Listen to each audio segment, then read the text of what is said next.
오늘 공부할 성경의 말씀은 요한계시록 21장 9절에서 11절입니다. 요한계시록 21장 9절 말씀. 일곱 대접을 가지고 마지막 일곱 재앙을 담은 일곱 천사 중 하나가 나와서 내게 말하여 가로되 이리 오라, 내가 신부 곧 어린 양의 아내를 내게 보이리라 하고 성령으로 나를 데리고 크고 높은 산으로 올라가 하나님께로부터 하늘에서 내려오는 거룩한 성 예루살렘을 보이니 하나님의 영광이 있음에 그 성의 빛이 지극히 귀한 보석 같고 벽옥과 수정 같이 막더라. 아멘. 오늘 공부할 성경의 제목은 신부 어린 양의 아내입니다. 자, 이것을 한 번에 다 하려고 그랬는데 우리가 두 시간으로 나누어서 신부 어린 양의 아내 첫 번째 시간으로 어린 양의 아내 신부는 누구며 또한 신부를 어떻게 볼 수 있는가를 살펴보는 시간을 갖습니다. 여기 보면 그럼 첫 번째 어린 양의 아내 신부는 누구인가를 살펴봅니다. 여기 보니까 9절에 이렇게 말하고 있어.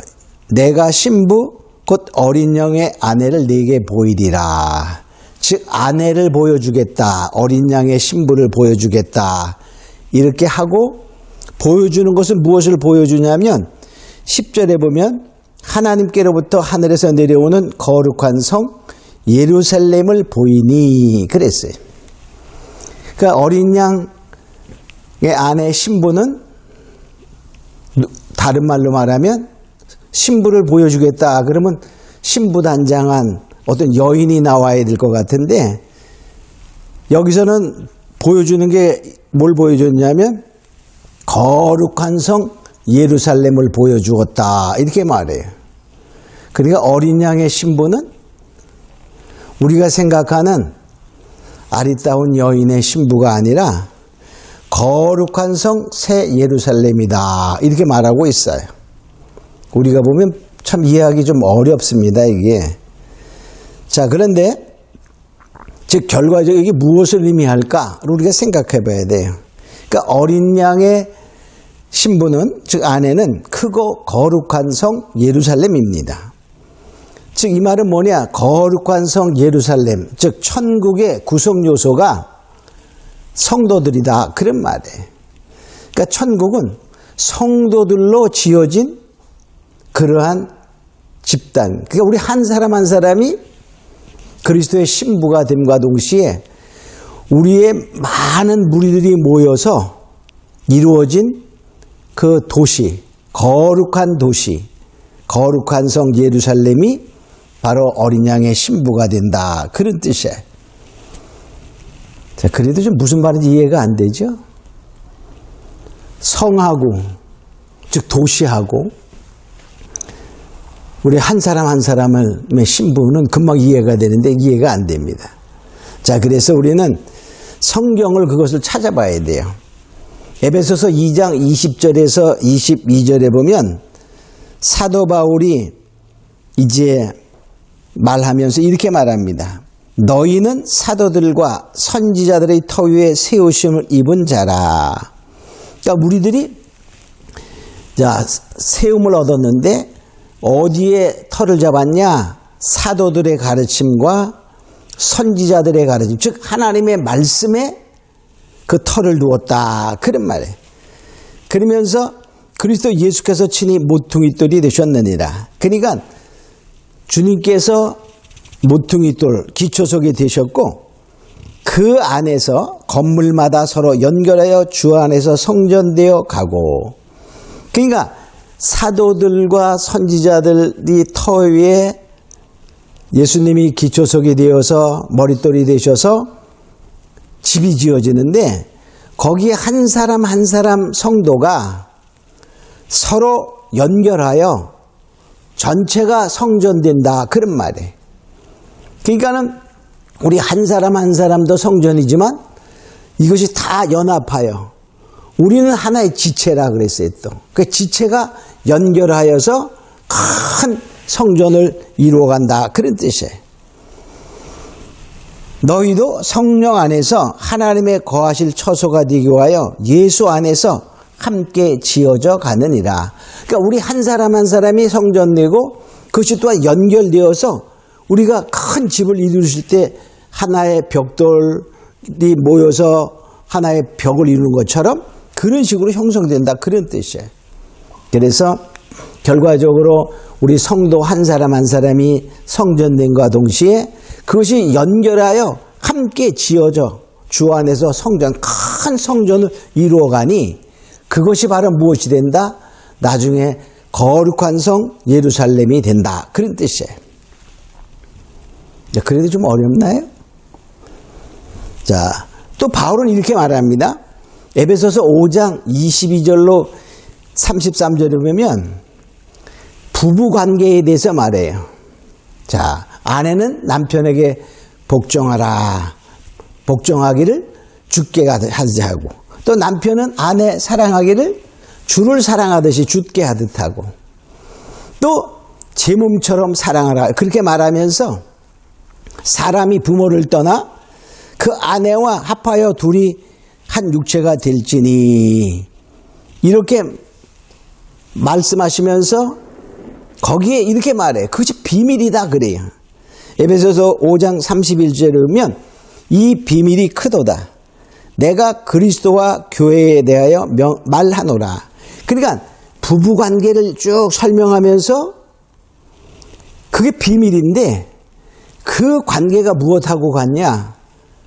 예수님과 교회의 관계다. 그런 말이에요. 예수님과 교회의 관계. 그러니까 결과적으로 교회와 우리 한 사람 한 사람이 교회고 또 거듭난 무리들이 다 모여있는 그것도 교회거든요.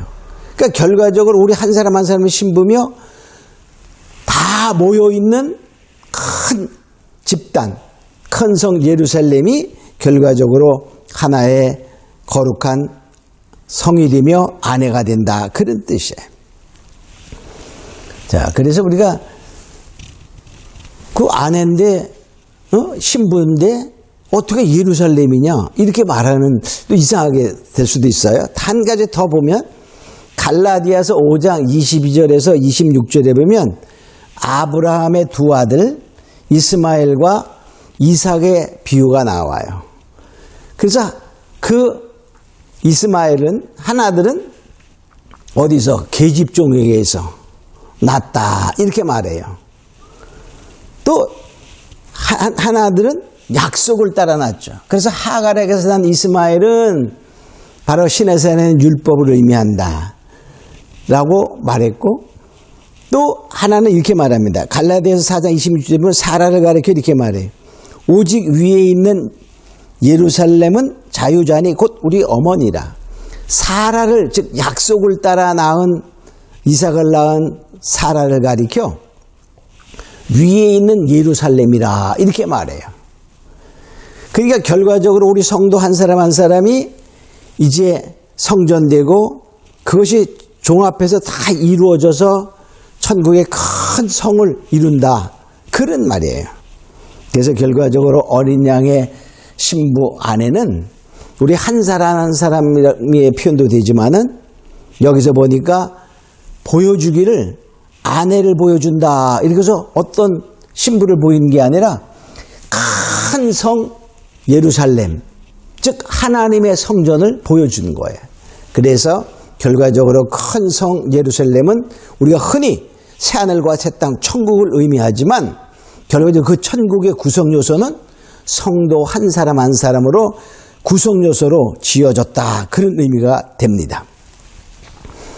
자, 두 번째로, 자, 그러면 어린 양의 아내 그 신부를 어떻게 볼 수 있나 그 말이에요. 어떻게 우리가 보냐. 자, 여기 보니까 9절에 이렇게 말합니다. 천사가 이리 오라. 이렇게 천사의 음성을 듣고 초청을 받아요. 이리 오라 하는 음성을 듣고, 그 다음에 어떻게 되냐면 10절에 이렇게 말해요. 성령으로 나를 데리고 크고 높은 산에 올라가. 그래서 성령의 인도함을 받아 크고 높은 산에 올라야 아, 이게 이해되는 거예요. 그 말은 무슨 말이냐면 성령의 인도함을 받아 높은 산이라는 말은 하나님을 아주 깊게 경험하는 그러한 산이 높은 산이에요. 이제 그런 산을 보면 이런 게 있어요. 자, 모세가 시내산에 올라가서 하나님을 만나고 율법을 받고 성막을 어떻게 져야 한다. 즉 하나님의 성전을 짓는 그러한 하늘 모형을 받아옵니다. 그게 바로 뭐냐? 산에 오르는 거예요. 근데 그것은 하늘에 있는 것을 모형으로 가져온 거야. 그러니까 하늘의 거룩한 성 예루살렘의 그림자다. 이렇게 볼 수 있어요. 자, 또 뭐가 있냐면, 자, 이 높은 산에 올라 예수님이 이제 사역을 거의 오래 하시고 끝마칠 무렵 돼서 제자들에게 자기가 이제 십자가에 죽고 3일날 부활한다. 그런 것을 말씀하신 후에 제자들과 함께 산에 올라요. 그때 누굴 데려가냐면 베드로와 야고보와 요한을 데리고 변화산에 올라가요. 그때 베드로와 요한과 야고보가 보는 앞에서 예수님이 엘리야와 모세와 함께 이야기하는 광경을 보게 됩니다. 그 광경이 얼마나 찬란하고 정말 황홀했는지 베드로가 이렇게 우리가 여기에 초막을 짓고 이렇게 말합니다. 결과적으로 높은 그 산에 오르니까 거기 마태복음 17장에 보면 높은 산에 올랐다 이렇게 말해요. 높은 산에 올랐어. 결과적으로 높은 산에 오른 말은 거기는 예수님과 직접 갔지만 지금은 어떻죠? 성령의 인도함을 받아서 성령의 그 깊은 인도함을 받는 그런 경지에, 즉 영적인 성숙한 자들이 경험하는 거예요. 그때 뭡니까? 베드로와 요한과 야고보가 본 것은 그 거룩한 하늘에 천국이, 우리 보통 천국의 모습이다 이렇게 볼 수 있지만은 새 예루살렘 성에 예시한 거예요. 예표로 보여준 거예요. 예표로. 응? 그리고 지금 이제 뭡니까?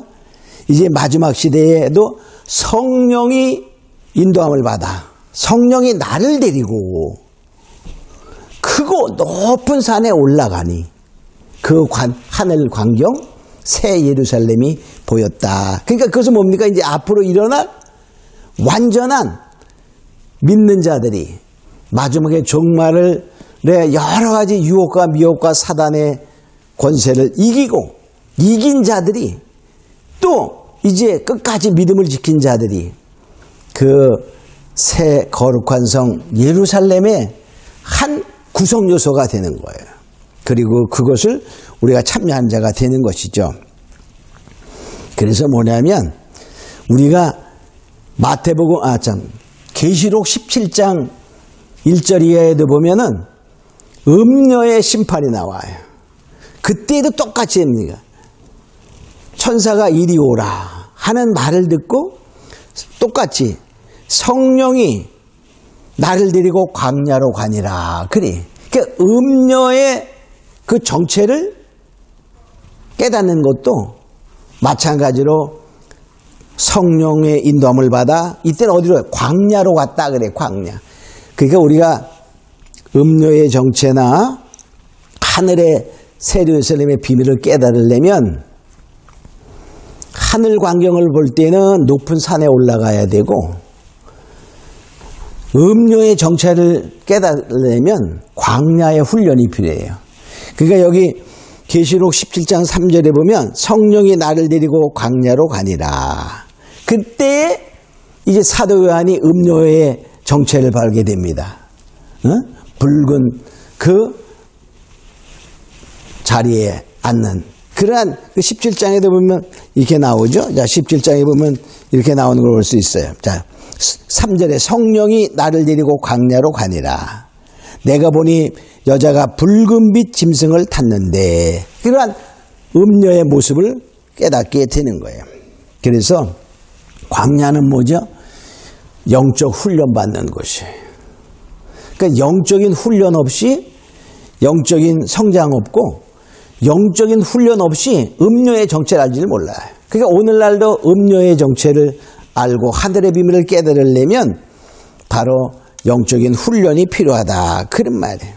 광야는 하나님 없이는 살 수 없는 그러한 곳이잖아요. 그래서 음료는 뭐죠? 음료는 바벨론이야. 타락한 교회를 말하는 거예요. 새 예루살렘은 어린 양의 신부입니다. 어린 양의 아내, 즉 신령한 교회를 말하게 되는 거예요. 그래서 결과적으로 뭐냐? 이 이스라엘 백성들도 출애굽했습니다.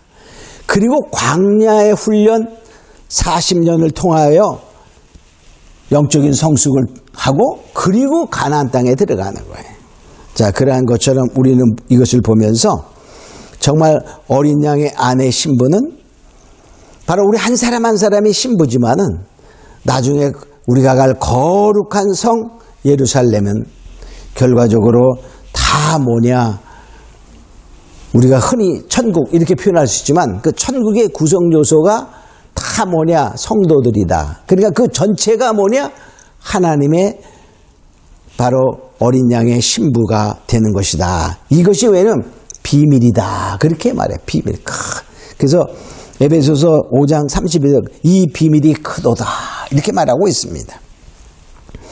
자, 또 이것을 깨닫는 것은 자, 어린 양의 아내의 정체를 우리가 볼 수 있는 눈을 가지려면 성령의 인도함을 받아 높은 산에 올라가 바로 4차원의 영적인 그 세계를 베드로와 요한과 야고보가 예수님과 함께 변화산에 올라가서 그 환경을 볼 수 있었던 것처럼 그러한 모습이 있어야 된다. 그러한 예표로 모세가 바로 무엇을 보여줬죠? 시내산에 올라가서 하나님을 만나고 그 예루살렘의 그림, 하늘 모형의 걸 가져온 거예요.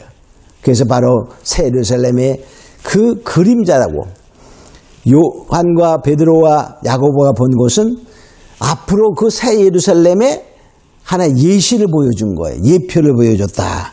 이제 우리는 크고 높은 산에 오르는 성령의 인도함을 받는 자가 되어 다 새 예루살렘에 참여하는 자가 되고 그 광경을 보며 사모하며 나아가는 자가 되어 늘 승리하는 자 되기를 예수님의 이름으로 축원합니다. 우리 잠깐 같이 기도합니다.